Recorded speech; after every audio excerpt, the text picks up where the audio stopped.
Samuel Carter, a weathered U.S. veteran, leaned heavily on his cane as he entered the Gallatin Valley Animal Shelter.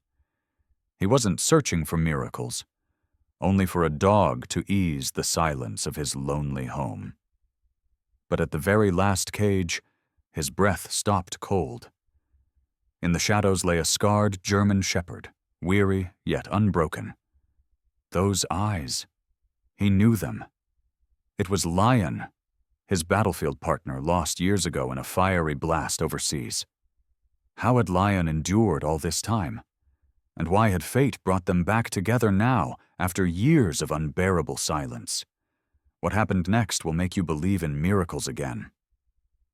The wind that swept through Helena, Montana, that late autumn morning carried with it the raw bite of the northern plains. Skies hung low with a bruised grayness, as if weighed down by the early promise of snow. The town itself seemed subdued, its modest streets lined with clapboard houses and old brick storefronts painted in fading colors, their windows fogged with condensation from the stoves and heaters inside.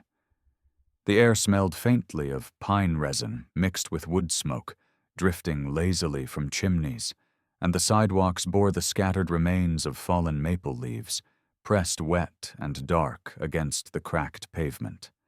Helena was no stranger to hardship. The winters were long and unforgiving, and life in this part of Montana required resilience. Those who stayed learned to bend without breaking, to survive isolation with grit and quiet determination. Samuel Carter lived at the very edge of town, where the road gave way to dirt and then to forest. His house was a weathered log cabin, built decades earlier by his grandfather's hands, and maintained only in the simplest ways by Samuel.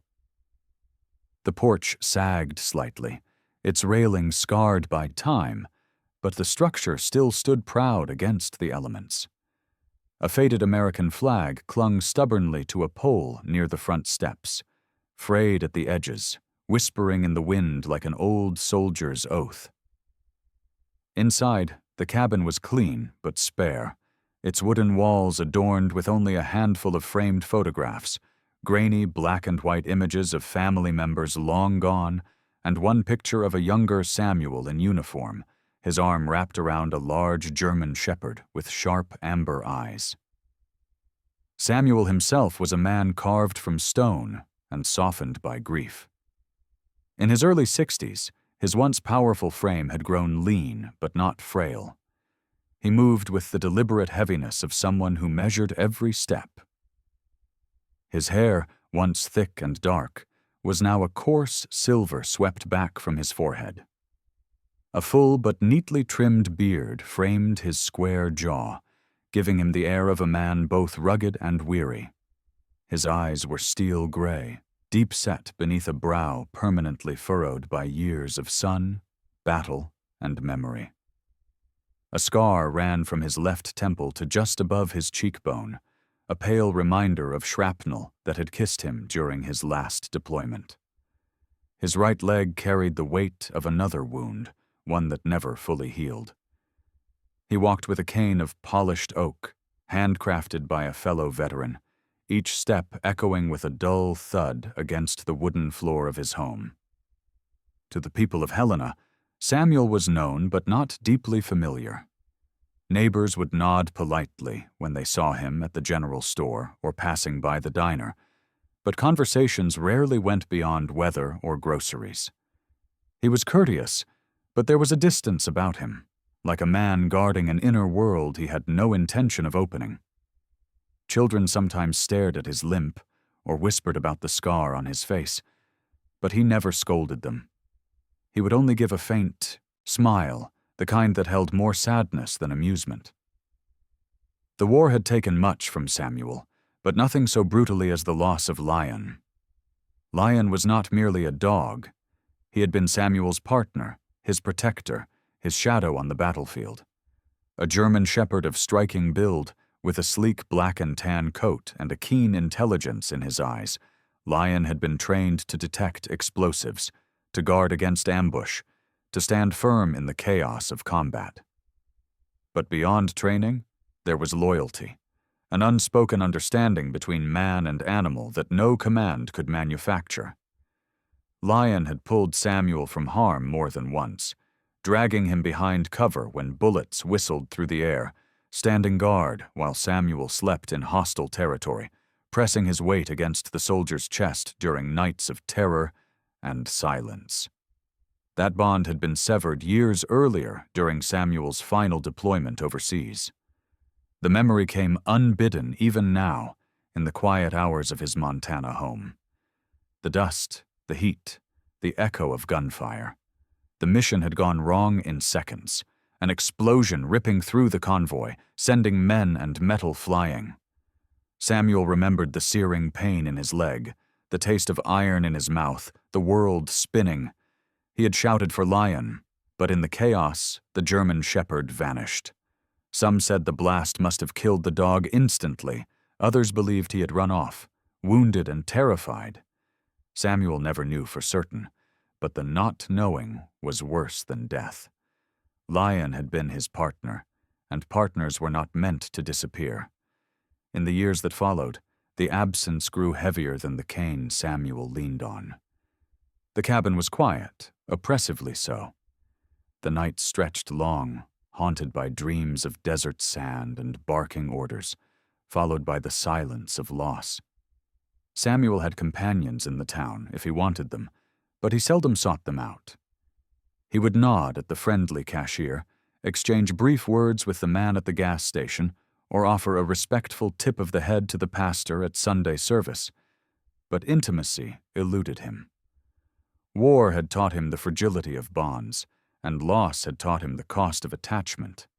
He lived carefully, guarding his heart, filling his days with routine, stacking wood, repairing the fence, oiling the hinges of doors that no one opened. Yet even in solitude, echoes of Lion remained.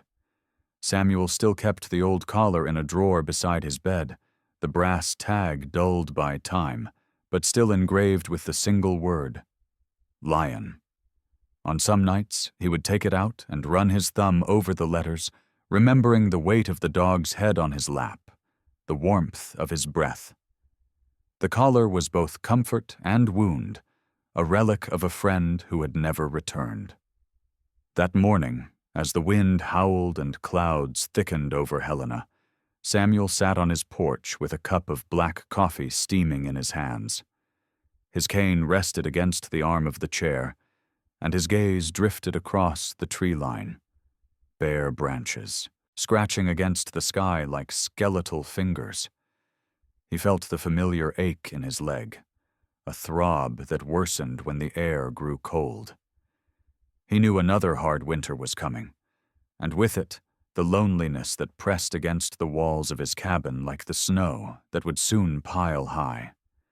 He exhaled slowly, watching his breath dissolve into the morning air. He was, by all appearances, a man who had endured, but inside he remained tethered to the absence of his companion. For Samuel Carter, war had ended years ago, but the silence it left behind never truly lifted. And in that silence, one name still lingered, spoken sometimes aloud in the dark, sometimes only in his heart. Lion. The autumn afternoon descended over Helena with a chill that hinted of winter to come. The sun hung low, casting long shadows across the narrow streets, its light filtering through the skeletal remains of cottonwood branches.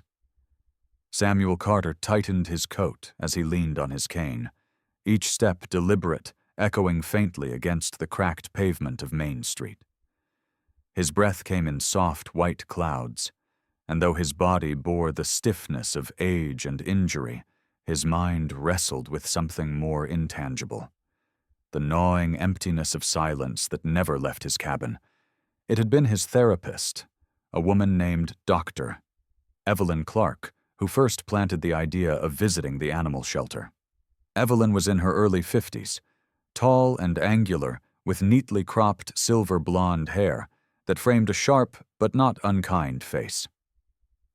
She carried herself with a mixture of professionalism and empathy, her pale blue eyes steady yet softened by decades of listening to wounded souls. Evelyn had grown up the daughter of a logger and had seen her father's quiet battle with alcohol and grief after losing friends in accidents. That experience shaped her into someone who believed in healing not only through medicine, but through connection. With Samuel, she had been patient, urging gently rather than pushing. "You don't need to replace what you lost," she had told him during their last session, her voice calm but insistent. "You just need something alive beside you, something that can remind you that silence doesn't have to mean loneliness." Samuel resisted at first, his gray eyes narrowing under his furrowed brow. He did not like the thought of replacing Lion. But Evelyn had chosen her words carefully, and somewhere in his chest, he recognized the truth in them. So here he was now, moving through Helena's modest downtown, making his way toward the edge of town where the shelter stood. The Helena Animal Rescue Shelter was a squat, practical building of red brick, its roof patched in places where harsh Montana winters had left their mark. A sign above the door, painted years ago, read Gallatin Valley Animal Rescue in peeling white letters. The parking lot was mostly empty, except for a rusted pickup truck and a minivan with smudged windows. The faint sound of barking drifted out even before Samuel reached the entrance, carried on the crisp air. As he approached the door, it swung open, and a woman stepped out to greet him. She was Linda Martinez, the longtime manager of the shelter. Linda was in her mid-50s, shorter than Samuel by a head, her figure sturdy and practical from years of labor. Her auburn hair, streaked generously with gray, was tied back into a loose bun, and her hazel eyes carried the kind of warmth that had learned to survive disappointment. Faint lines creased her face, not of vanity but of endurance. She had raised 2 children alone after losing her husband to a logging accident decades ago. That loss had pushed her toward the shelter, a place where she poured her resilience into giving abandoned animals a chance at a new life. She greeted Samuel with a smile that reached her eyes, her tone respectful but never pitying. "Mr. Carter, isn't it?" Dr. Clark called ahead. "We've been expecting you." Samuel gave a short nod, adjusting his weight on his cane. "I'm not sure what I'm expecting myself," he muttered, his gravelly voice betraying both weariness and guardedness. Linda's smile softened into something steadier. "That's all right. Most people don't come here knowing exactly what they'll find. Sometimes it's the animals who do the choosing." She stepped aside, holding the door open for him. Inside, the shelter smelled faintly of bleach mingled with the musk of fur and the sharp tang of disinfectant. The lighting was fluorescent, casting everything in a pale glow, but the corridors hummed with life. Rows of kennels lined both sides, each containing dogs of different shapes, sizes, and temperaments. A golden retriever bounded forward, tail wagging furiously. A beagle barked with a stubborn persistence that echoed through the hall. A scruffy terrier pressed its nose against the bars, eyes pleading for attention. Samuel moved slowly down the corridor, his cane tapping against the linoleum floor. His steel-gray eyes scanned the kennels, though his expression remained unreadable. He felt a knot tighten in his chest, the mixture of familiarity and estrangement. The sounds reminded him of military kennels overseas, rows of disciplined German shepherds and Belgian Malinois, their sharp eyes watching, waiting for orders. The memory clawed at him, but he kept his face still, only tightening his grip on the cane. Walking alongside them was a younger volunteer named Kevin Doyle, perhaps in his early 20s. Kevin was tall and lanky, his sandy blonde hair falling perpetually into his eyes. He wore a faded green t-shirt with the shelter's logo and jeans smudged with paw prints, his sneakers worn at the edges. His demeanor was cheerful, though slightly awkward, the kind of optimism that came from youth untouched by the harsher blows of life. "Afternoon, sir," he said with a grin, pushing a mop bucket aside to make way. "We've got all kinds today. Playful ones, shy ones, stubborn ones. You just let us know what kind of friend you're looking for." Samuel offered only a grunt in reply, though Kevin didn't seem to mind. Linda, however, shot the young man a look, silently reminding him not to overwhelm the guest. Kevin shrugged and busied himself with tidying, humming quietly as he worked. The further Samuel walked, the less he felt drawn to the eager faces pressing against the bars. None of these dogs could replace what he had lost, he thought bitterly. They wagged their tails, barked, yipped, but his heart stayed cold. His cane tapped steadily, carrying him farther down the corridor, past the noise, past the hope, until at last he reached the farthest corner. There, in the shadows, lay a figure that did not move.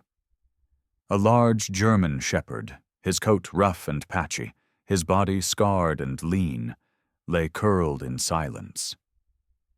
Unlike the others, he did not rise to greet the visitor. He did not bark or wag his tail. He only lifted his head slightly, amber eyes glinting faintly in the dim light, and then lowered it again, as though life had taught him not to expect anyone to come. Samuel froze, his heart tightening in his chest. His hand clenched the head of his cane until his knuckles turned white. He knew those eyes. He had seen them once before, in a different place, a different life. His lips parted, but no words came. Linda followed his gaze, her voice dropping to something gentler. "That one's been here a while. Hardly reacts to anyone. We don't know much of his story. He just waits." She glanced at Samuel, then back at the shepherd. "Sometimes I wonder if he's waiting for someone in particular." Samuel's steel-gray eyes stayed locked on the animal. He said nothing, but inside, something long buried stirred, a flicker of recognition, of memory. Fate, it seemed, had chosen its moment. The corridor at the Helena Animal Rescue Shelter fell into an odd kind of silence, as if the barking and howling of the other dogs had faded the moment Samuel Carter's gaze met the figure in the corner cage. The German shepherd did not rush forward like the others, did not beg or dance for attention. He remained still, his body pressed low against the concrete floor, the dim light of the overhead bulbs casting harsh angles across his scarred frame. His coat was mottled with patches where fur no longer grew, leaving behind reminders of battles or hardships endured in places no one at the shelter had ever seen. His ears bore notches at the edges, and a long, healed scar trailed across his left flank, a pale streak against the darker tan of his fur. But it was the eyes that held Samuel captive, amber eyes deep and haunting, both weary and sharp. They did not belong to a dog who had given up entirely. They were the eyes of a survivor, carrying recognition buried beneath layers of suffering. Samuel's hand trembled as it tightened around the worn handle of his cane. His voice, roughened by age and disuse, escaped in a whisper. "Lion?" The single word cracked in the still air, fragile and uncertain, yet filled with all the weight of memory. The shepherd lifted his head fully now, ears twitching forward at the sound. For a long moment the dog did not move, as if testing the truth of the voice against the silence of his years. Then, with a slow, hesitant wag, his tail brushed against the concrete once. Samuel staggered back half a step, his breath caught in his throat. His steel-gray eyes glistened with something they had not known in years. Hope, wild and almost unbearable. Behind him, Linda Martinez noticed the shift. Her hazel eyes narrowed slightly, then softened with quiet wonder. She had seen hundreds of reunions in her decades at the shelter, but there was something in the electricity between man and dog that spoke of bonds forged long before either had walked through her door. Kevin Doyle, the young volunteer, paused mid-sweep of the mop, his blonde hair falling into his eyes. He pushed it back and whispered, "He's never wagged his tail for anyone before." His tone was not merely casual surprise, but the awe of someone witnessing a miracle. Samuel, unable to tear his gaze away, lowered himself slowly, painfully, until he sat on the bench bolted to the wall near the cage. His cane clattered gently against the floor. He leaned forward, his weathered face lined with emotion, scarred cheek trembling slightly. "Lion. It can't be," he murmured, though every fiber of his being already knew the truth. The dog shifted, pulling himself into a sitting position with deliberate care. His body was older, weaker than Samuel remembered, but the dignity of his posture remained intact. The amber eyes never broke from Samuel's steel-gray ones. Samuel extended a trembling hand through the bars, palm upward, fingers spread as if offering both, a greeting and a plea. The shepherd's nose twitched, scenting the air. For a moment he hesitated, his body taut with years of conditioned caution. Then, slowly, he leaned forward, pressing the damp warmth of his muzzle into the palm that had once given him commands, praise, and comfort. The sensation ripped through Samuel like lightning. Tears blurred his vision, sliding down his scarred cheek unchecked. His thumb brushed along the dog's muzzle, and the memories came rushing back. Desert sands, nights of gunfire, the roar of explosions, and always, always Lion by his side. "Good boy," Samuel choked out, his voice breaking. "You came back." Linda approached quietly, her sturdy frame moving with the calm patience of someone who had learned when to speak and when to remain silent. Her hazel eyes shone as she rested a hand lightly on Samuel's shoulder. "If I didn't see it myself," she said softly, "I wouldn't believe it." Kevin, less restrained, crouched near the cage with wide-eyed amazement. "He knows you," the young man said. "It's like he was waiting for you all this time." Samuel wiped his eyes with the back of his hand, though the tears did not stop. His heart hammered against his ribs, his chest tight, not with sorrow, but with the fierce, almost painful joy of reunion. For years he had carried only silence, haunted by the ghost of his companion. And now, here he was, scarred, weary, but alive. Lion gave a low whine, pressing harder against Samuel's hand.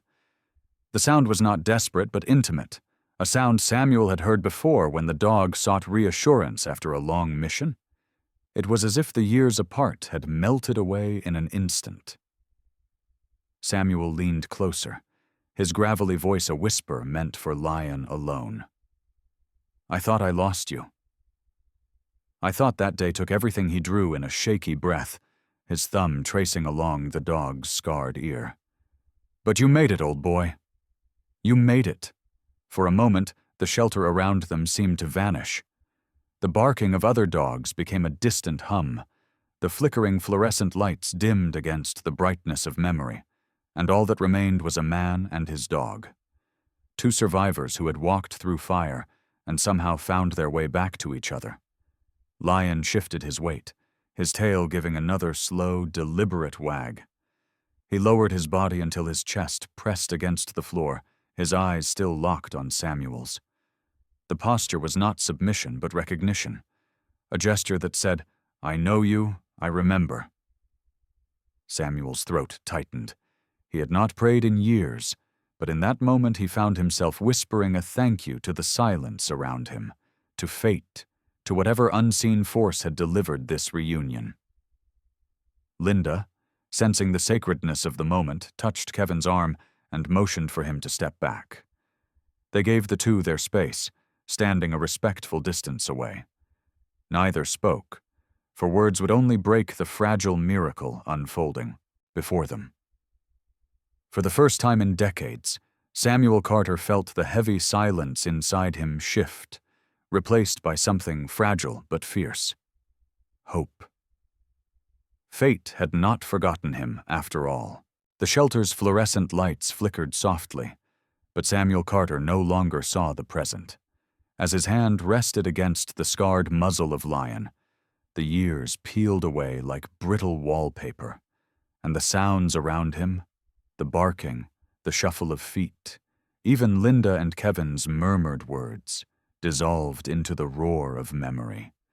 His steel-gray eyes clouded, not with weakness, but with the force of images that had lain dormant, waiting to be unleashed by the amber gaze of the German shepherd now pressing against his hand. He was back in Iraq more than a decade earlier. The sun there was merciless, hanging above the desert like a furnace. Heat shimmered above cracked earth, and every gust of wind carried grit that stung the eyes and lodged in the teeth. Samuel had been a younger man then, broad-shouldered and sharp-jawed, with only the faint lines of age at the corners of his eyes. His uniform was dust-stained but orderly, his boots polished out of stubborn discipline. Beside him had been Lion, younger too, his coat gleaming in the sun, muscles taut, his ears pricked forward with the constant alertness of a soldier who never rested. Samuel remembered their unit well. Among them was Sergeant David Hensley, a man in his late 30s at the time, with a square face weathered by sand and worry. He wore a thick mustache trimmed close to his upper lip, his dark hair buzzed short under his helmet. Hensley had been a father of 3, often carrying photographs tucked into his vest, showing them to Samuel during quiet moments between patrols.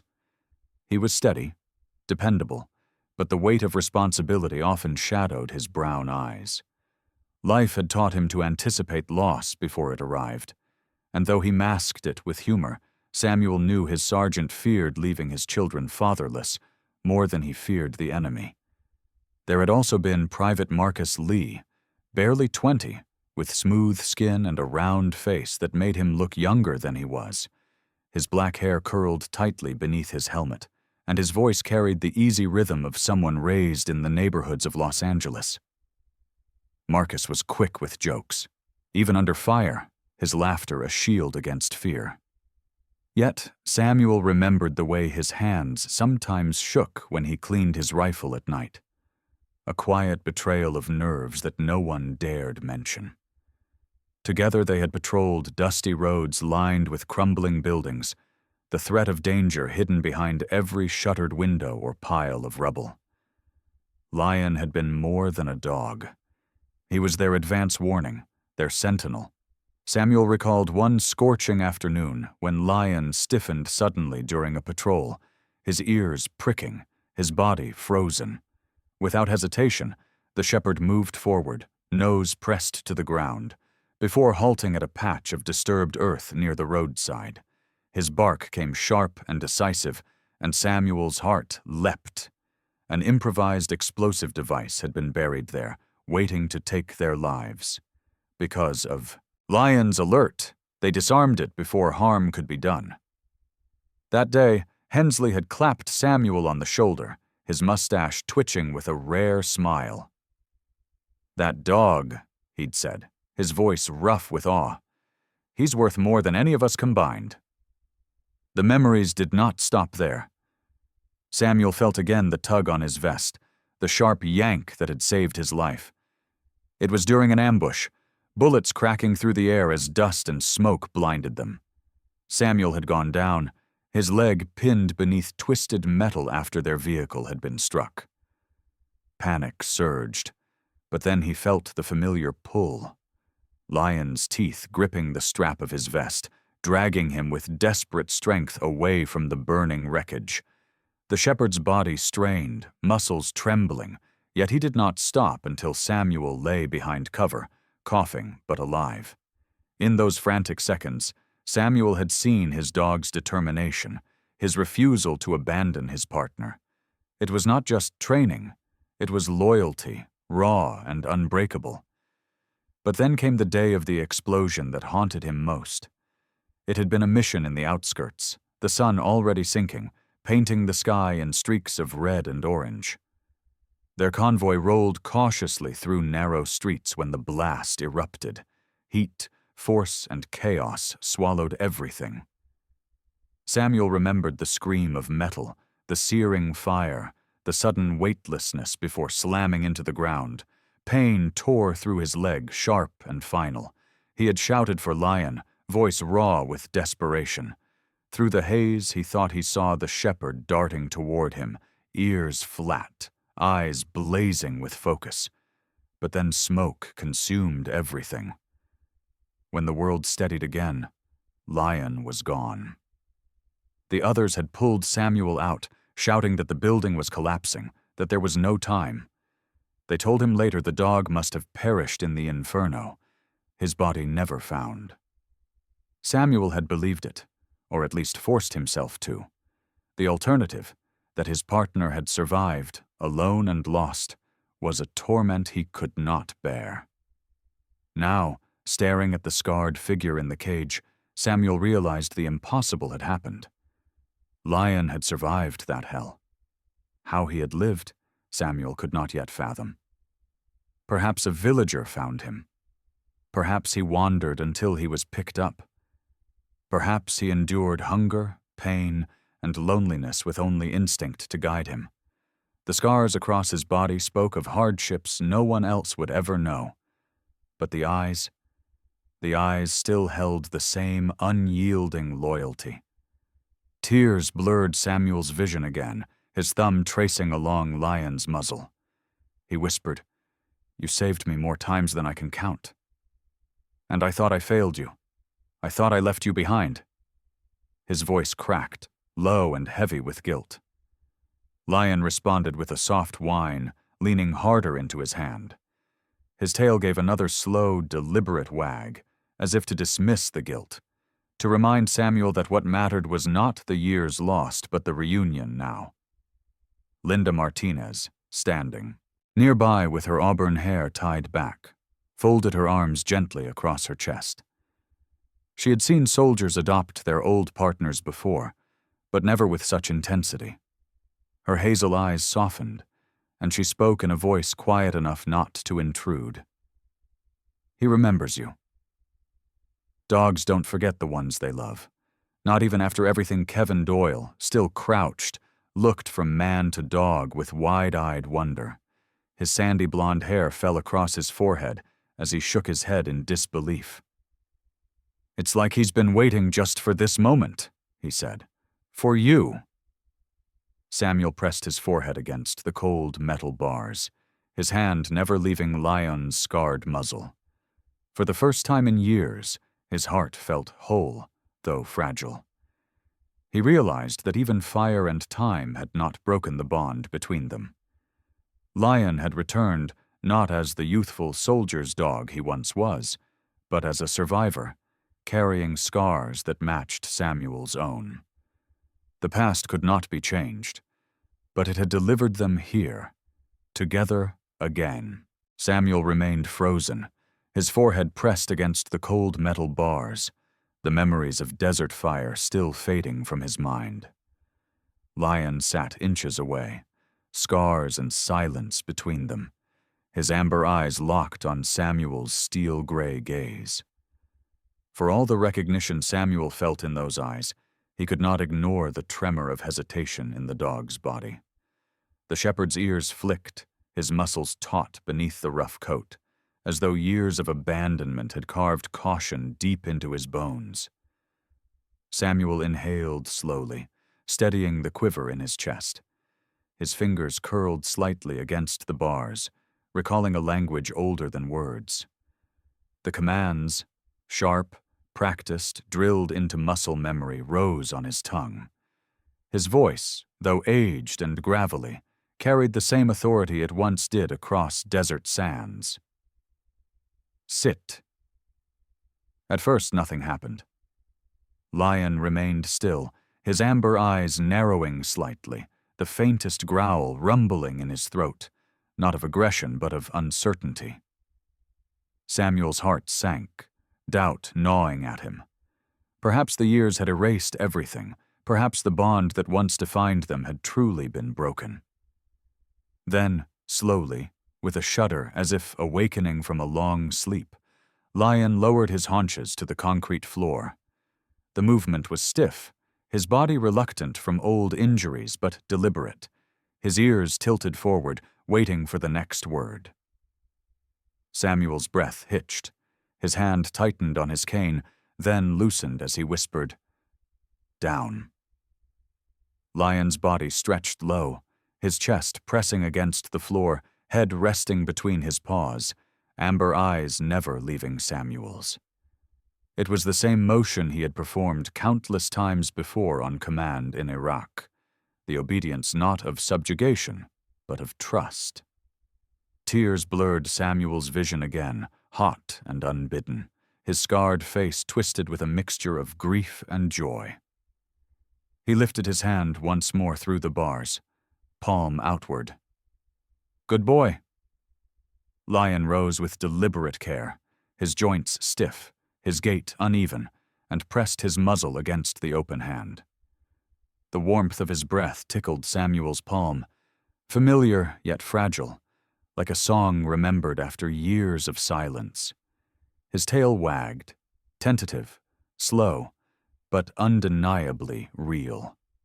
Behind them, Linda Martinez let out a quiet breath she hadn't realized she was holding. Her sturdy frame leaned against the corridor wall, her hazel eyes damp with unshed tears.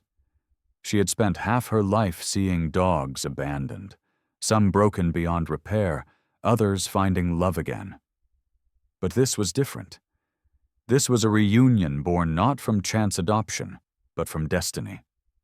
Kevin Doyle, crouched a few feet away, dropped the mop handle he had been clutching absent-mindedly.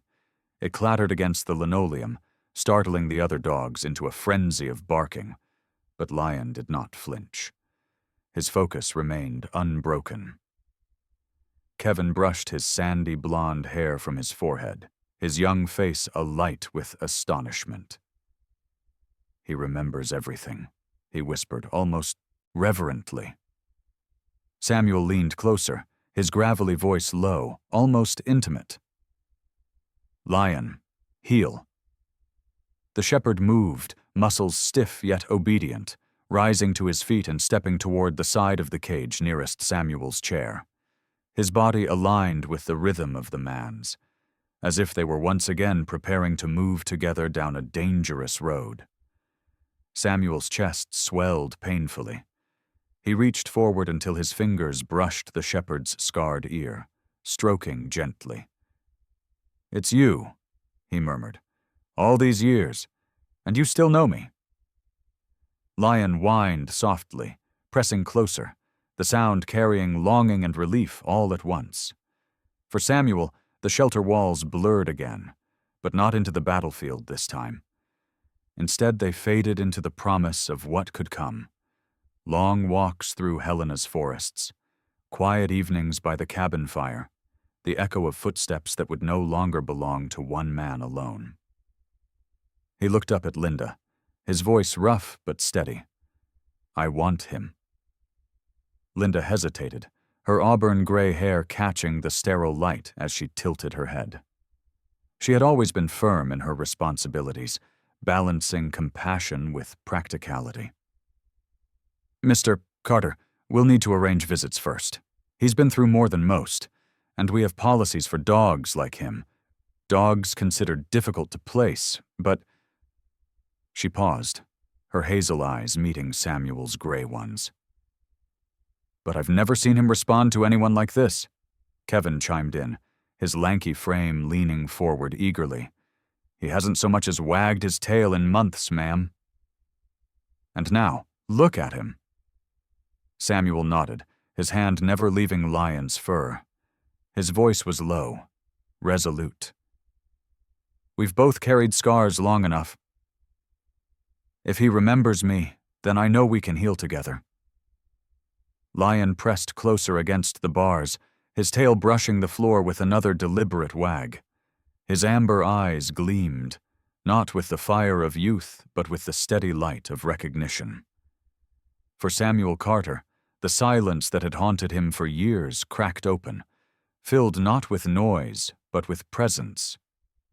The bond had never truly broken. It had only waited, dormant, until fate allowed it to ignite again. The road back to Samuel Carter's cabin stretched quiet beneath the fading light of late autumn. The sun dipped low behind the Helena Mountains, leaving streaks of crimson and violet across the sky, and the first hints of frost clung to the grasses along the roadside. Samuel's old pickup rattled as it climbed the last stretch of dirt path toward his home, the engine humming steadily. Beside him in the passenger seat, Lion sat stiff but alert, his body tense as if uncertain whether this new world could truly belong to him. His ears twitched at every sound, the crunch of gravel, the distant call of a crow, and his amber eyes roamed restlessly through the windshield. Samuel glanced sideways, his steel-gray eyes softening at the sight. The scars along Lion's flank caught the dim light, a reminder of years survived without him. Yet here they were again, riding home together. He rested one scarred hand briefly on the shepherd's back, the warmth grounding him.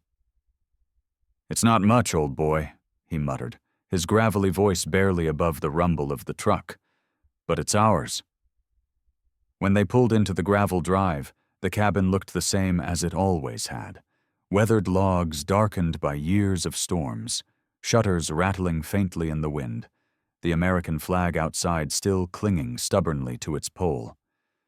But as Samuel opened the door and stepped onto the porch, cane in one hand, Lion jumped down beside him, nails clicking against the wood.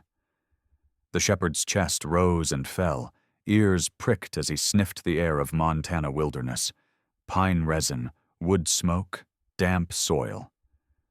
Slowly, with a careful step, he crossed the threshold of the house he had not known before, but seemed to recognize nonetheless.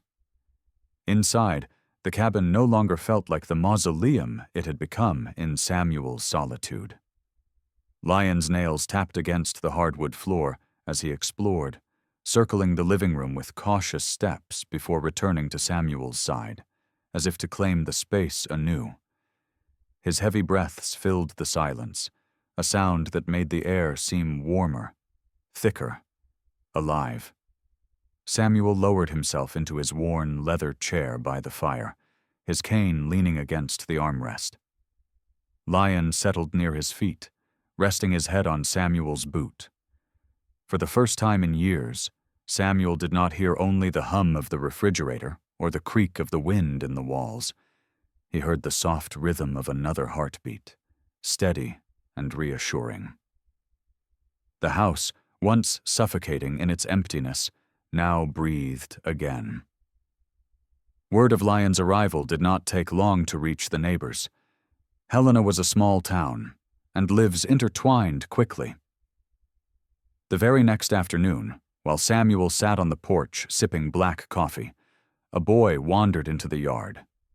He was Ethan Miller, the 11-year-old grandson of the woman who lived across the street.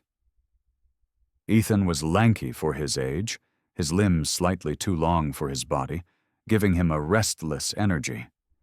His sandy brown hair stuck out in uneven tufts, evidence of a haircut done at home, and his hazel eyes held the curiosity and boldness of youth.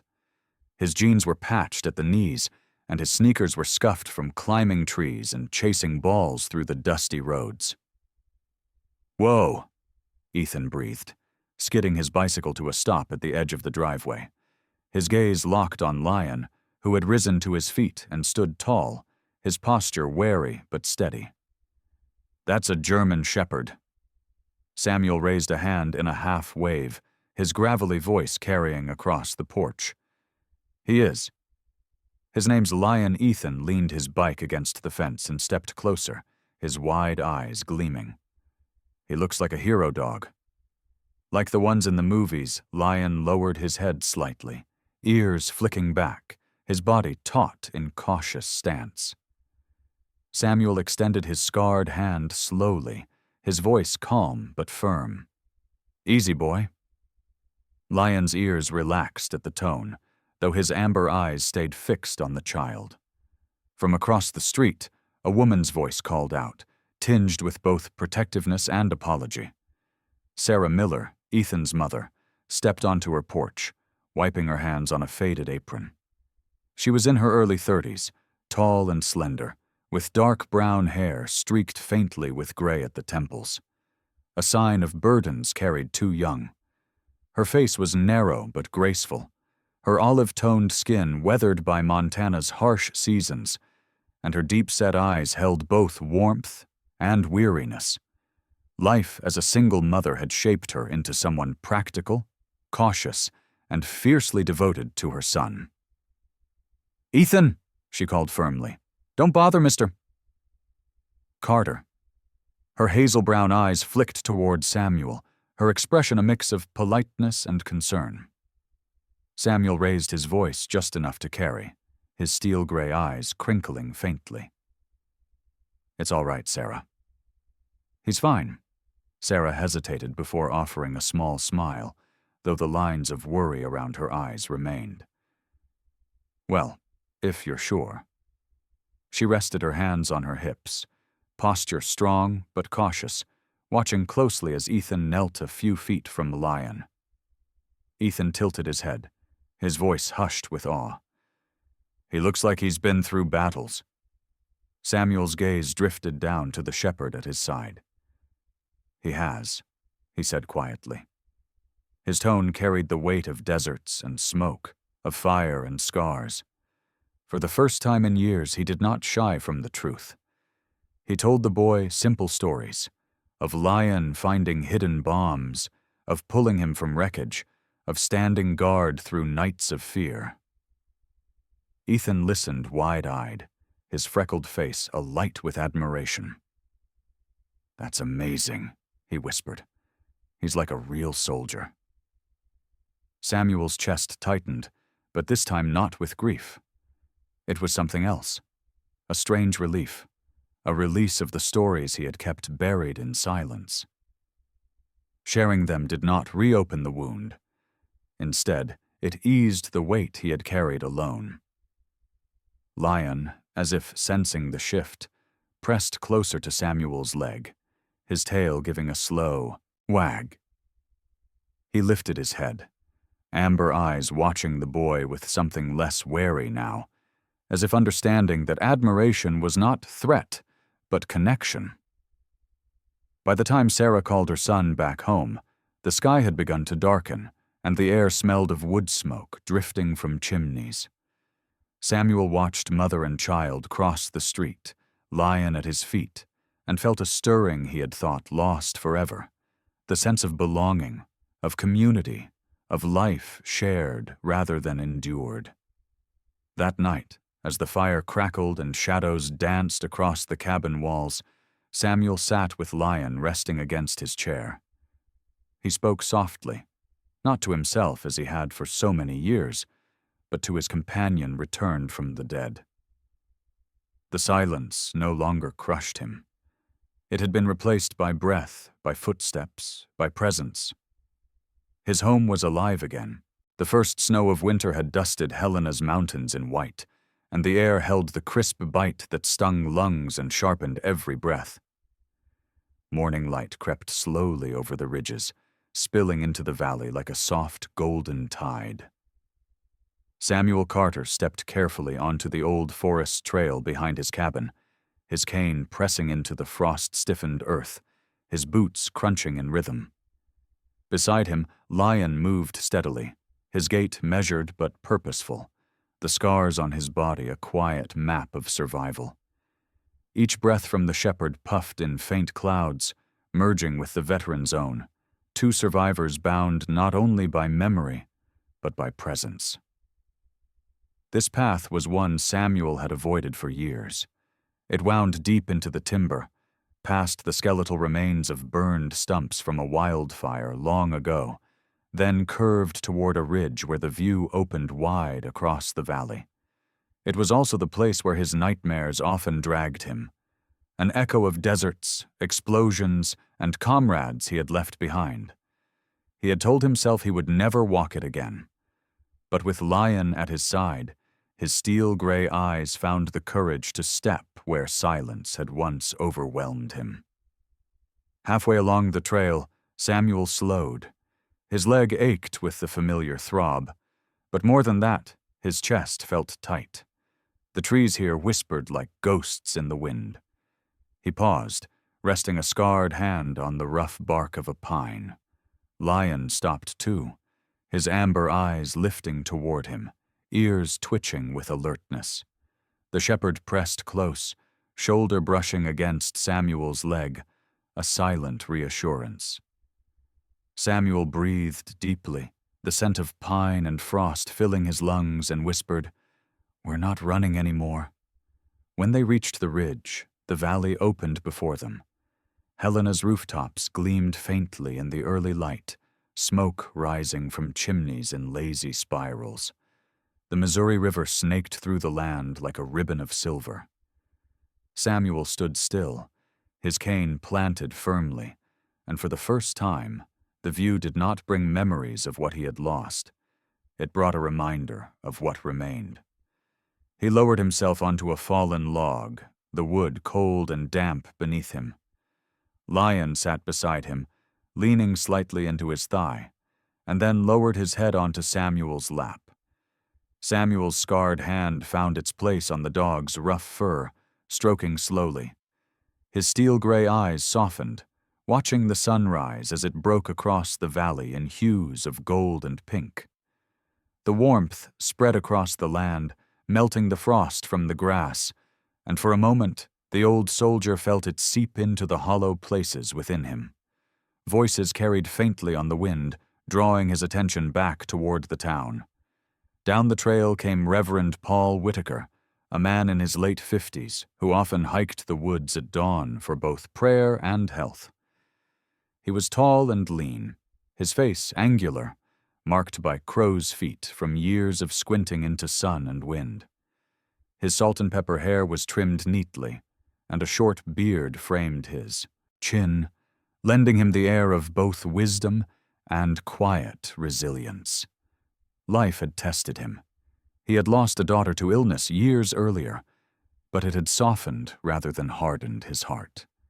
His hazel-green eyes carried kindness, though shadowed by sorrow that had taught him to listen more than to speak. "Morning, Sam," Whitaker greeted in his calm baritone, pausing a respectful distance away.